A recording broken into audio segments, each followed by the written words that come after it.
Government is on a mission to create jobs and grow the economy this fiscal year, and it sees sport as an important part of the formula to achieve that.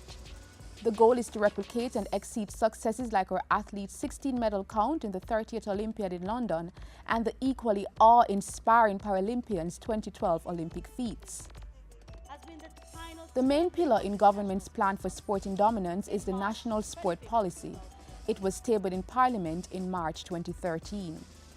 The policy now officially guides our decisions, strategies and actions going forward. The policy is not just a government document. It is a document crafted by the people and provides the parameters for the industry. Another critical policy development is the Charity Organizations Tax Harmonization Act. While this new act has removed from the Minister of Finance the power to give discretionary waivers on sporting goods and equipment, it has clearly put in place provisions that will allow all sporting associations and bodies to continue to benefit from these waivers through statute. As our athletes continue to make the country proud and uphold the value of brand Jamaica, government is determined to help secure their development and look after their well-being. As part of that, work is to continue this year on the crafting of an insurance plan for athletes.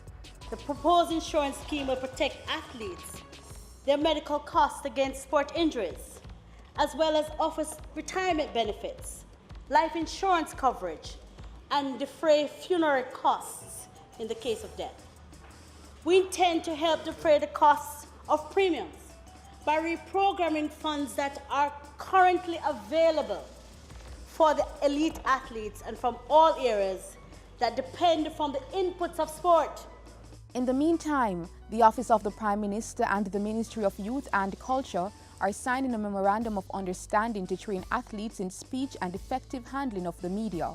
The Creative Production and Training Centre Limited, the CPTC, is to provide that training.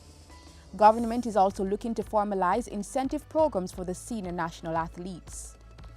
We believe moving forward, the government must institute a transparent and objective set of criteria for awarding of incentives and awards to our athletes. For our younger athletes, plans are underway to streamline Jamaican schools' entry into the Penn Relays. The view is to establish a coordinated system for entries to these international events.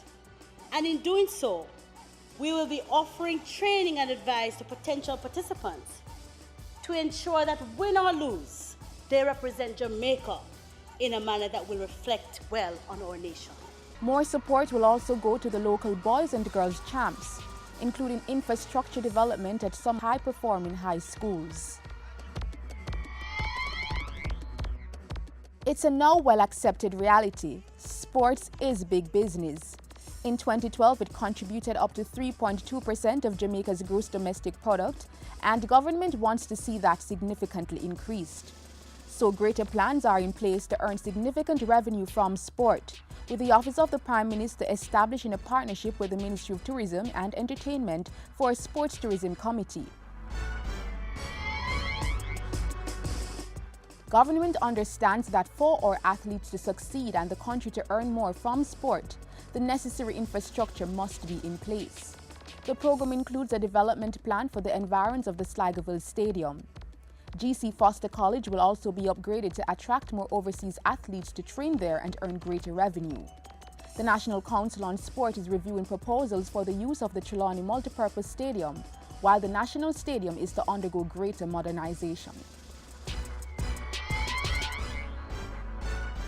Other plans being acted on include the development of a sports curriculum for schools and placing greater focus on non-traditional sports at the next Olympic Games. All these and more are what we can expect moving forward in the sporting realm nationally. Simply put, we must fuel Jamaica's sporting success for future development.